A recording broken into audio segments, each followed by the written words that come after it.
नमस्कार, मैं हूं धर्मेंद्र। आप देख रहे हैं ऑनलाइन न्यूज इंडिया। आज पूरे देश के सामने प्रधानमंत्री नरेंद्र मोदी ने अपने आप को एक्सपोज कर दिया। आज पूरे देश को पता चल गया कि आखिरकार नरेंद्र मोदी ने संसद का शीतकालीन सत्र क्यों रद्द करवाया था। आज केवल 2 सांसदों ने आम आदमी पार्टी के संजय सिंह और भगवंत मान की वजह से उनकी इतनी घिग्गी बन गई कि उनको संसद छोड़ करके जाना पड़ा। और इसीलिए उन्होंने संसद का शीतकालीन सत्र रद्द करवा दिया, क्योंकि ये तो केवल चंद सेकंडों का, चंद मिनटों का विरोध था। अगर वो संसद का शीतकालीन सत्र बुलाते तो इसी तरह से पूरे सत्र के दौरान उनका विरोध होता और इससे बचने के लिए उन्होंने सत्र को ही रद्द करवा दिया। लेकिन आज बीजेपी ये उम्मीद कर रही थी कि आज प्रधानमंत्री नरेंद्र मोदी मैदान में उतरेंगे। सुबह से मीडिया इस बात को चला रही थी कि 6 राज्यों के 2 करोड़ किसानों के साथ में मोदी सीधा संवाद करेंगे और इस पूरे विवाद का, जो किसानों का लंबा एक आंदोलन चल रहा है, खत्म हो जाएगा। लेकिन प्रधानमंत्री नरेंद्र मोदी को, बीजेपी के नेताओं को और गोदी मीडिया को इस बात का अंदाजा नहीं होगा कि देश में गुस्सा कितना है। हम आपको तस्वीरें दिखाएंगे कि किस तरह से मध्य प्रदेश से तस्वीर आई है, किस तरह से पंजाब के भटिंडा से तस्वीर आई है, जहां पर बीजेपी के नेताओं की रैली को लोगों ने नकार दिया, उनको भगा दिया। कई जगह पर पथराव भी हुआ है, कई जगह पर उनके ऑफिसों में घुस करके आंदोलनकारियों ने कुर्सियां तोड़ने का काम, जो है पोस्टर फाड़ने का काम भी किया है। सबसे पहले आप मध्य प्रदेश की तस्वीरें देखिए। उज्जैन के बेगम बाग इलाके में अटल जी के जन्म दिवस पर निकाली भाजपा युवा मोर्चा की रैली पर पथराव हुआ। अब हालात नियंत्रण में है। ब्रजेश राजपूत ने एक ट्वीट किया है। एबीपी के रिपोर्टर हैं ब्रजेश राजपूत और उन्होंने एक ट्वीट किया है। अब आपको वीडियो दिखाते हैं। रैली निकाली जा रही थी भारतीय जनता के युवा मोर्चा की तरफ से, लेकिन उस रैली पर पथराव कर दिया गया और हालात अब आप देखिए कि किस तरह से सन्नाटा वहां पर पसरा हुआ है। बाइक रैली में आए हुए कार्यकर्ता अपनी स्कूटी, अपनी बाइक छोड़ करके भाग खड़े हुए और वहां पर पूरी तरह से सन्नाटा है। देखिए लोगों का गुस्सा किस कदर से भड़क रहा है।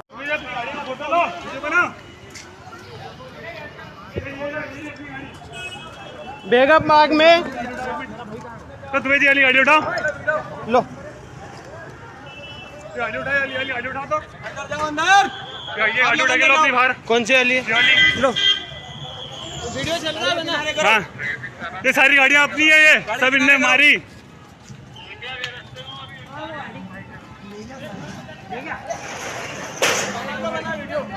हाँ, दूसरी खबर है पंजाब के भटिंडा से। पंजाब के भटिंडा में भी इसी तरह से आंदोलनकारियों ने ऑफिस में घुस करके पोस्टर फाड़ने का काम और कुर्सियां तोड़ने का काम किया है। यह दैनिक भास्कर की आप खबर देख लीजिए। फिर फूटा किसानों का गुस्सा। पूर्व प्रधानमंत्री अटल बिहारी वाजपेयी की जयंती के समारोह पर आंदोलनकारियों ने काटा बवाल, तोड़ डाली कुर्सियां। भारतीय जनता पार्टी की ओर से शुक्रवार को अमरीक सिंह रोड पर समारोह का आयोजन किया गया था। 100 से ज्यादा किसान बैरिकेड तोड़ करके समारोह स्थल में घुस गए। पंजाब के भटिंडा जिले में आयोजित पूर्व प्रधानमंत्री अटल बिहारी वाजपेयी के जयंती समारोह में किसानों का गुस्सा फूटा। उन्होंने जमकर बवाल काटा। किसानों ने तोड़फोड़ भी की। भारतीय जनता पार्टी की ओर से शुक्रवार को अमरीक सिंह रोड पर उड़ाग पैलेस के सामने समारोह का आयोजन किया गया था। पुलिस ने मौके पर सुरक्षा के कड़े बंदोबस्त किए थे, बड़े बड़े बैरिकेड लगाए थे। उसके बाद में यह हालात हुए। पुलिस फोर्स तैनात थी, लेकिन भारतीय किसान यूनियन, एकता उग्रहा और अन्य किसान यूनियनों से जुड़े 100 से ज्यादा किसान मौके पर पहुंच गए और उन्होंने पहले भाजपा सरकार एवं प्रधानमंत्री नरेंद्र मोदी के खिलाफ नारेबाजी की। उसके बाद में समारोह के अंदर घुस गए और वहां पर कुर्सियां तोड़ डाली, पोस्टर फाड़ डाले और 100 से ज्यादा आंदोलनकारी उसमें शामिल थे। सोचिए, और ये बात मैं लगातार कह रहा हूं, सरकार से भी जो है इस बात को चेतावनी की तरह से है। सरकार को भी चेतावनी समझनी चाहिए कि किसानों के अंदर से जो है वो एक खौफ खत्म हो रहा है।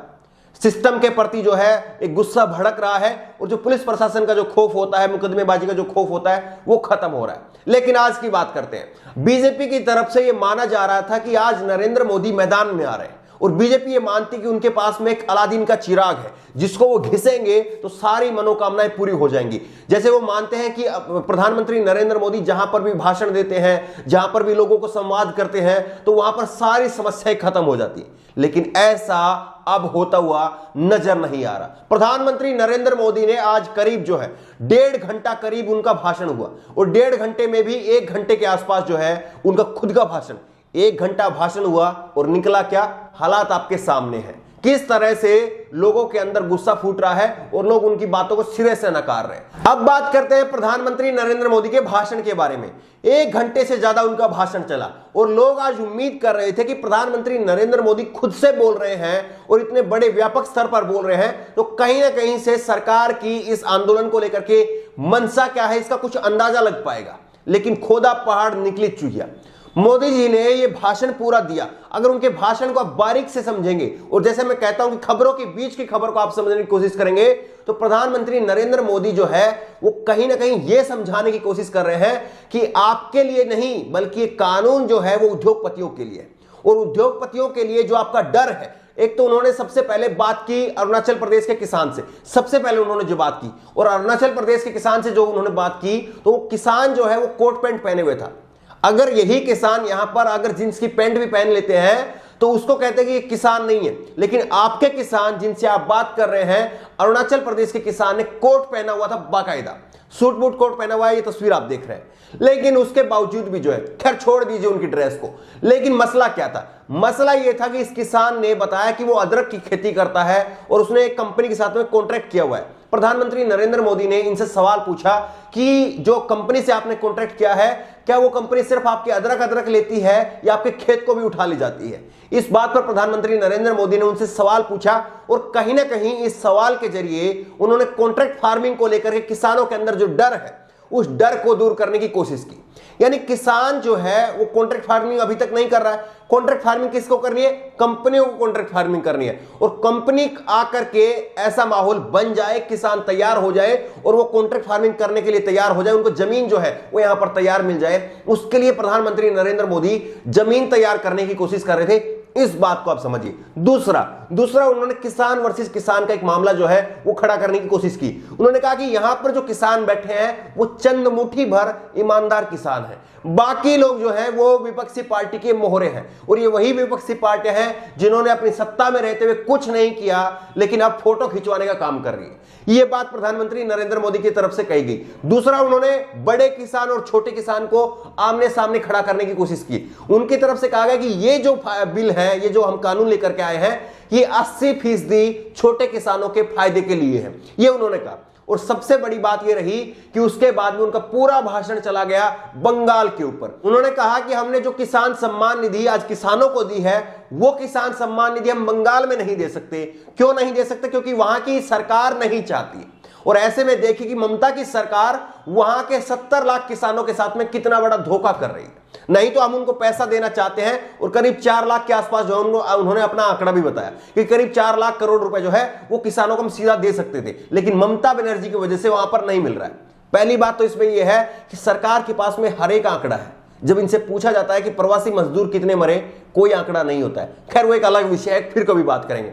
लेकिन बड़ी बात यह है कि आपको यह भी समझना चाहिए कि बंगाल एक ऐसा राज्य है जहां पर वहां की खुद की जो है वो एक स्कीम चल रही ममता बनर्जी की, और ममता बनर्जी साल के अंदर प्रत्येक किसान को 10,000 रुपए देती है। नरेंद्र मोदी की सरकार देती है 6,000 रुपए, ममता बनर्जी की सरकार देती है 10,000 रुपए। इस बात को जो है वो नहीं दिखाएगी मीडिया, इस बात पर प्रधानमंत्री नरेंद्र मोदी बात नहीं करेंगे, और यही बात जो है ममता बनर्जी कहती है। वो कहती है कि हम पहले से अपने किसानों को 10,000 रुपए प्रति साल दे रहे हैं। आप 2-2 हजार रुपए देते हैं, हम 5-5 हजार रुपए की 2 किस्त देते हैं। तो अब ऐसे में आप बताइए कि अगर हम आपकी स्कीम को लागू करें तो उसके लिए एक्स्ट्रा पैसा कहां से आएगा? लेकिन बड़ी लब्बो-लबाब यही रही कि उन्होंने अपने भाषण में तमाम बातें कही, लेकिन उन बातों का कहीं से कोई मतलब निकलता हुआ दिखाई नहीं दिया, और सीधा संकेत यही दिखाई दिया कि प्रधानमंत्री नरेंद्र मोदी अभी भी इसके फायदे बता रहे हैं, यानी सरकार की मंशा इन कानूनों को वापस लेने की नहीं है।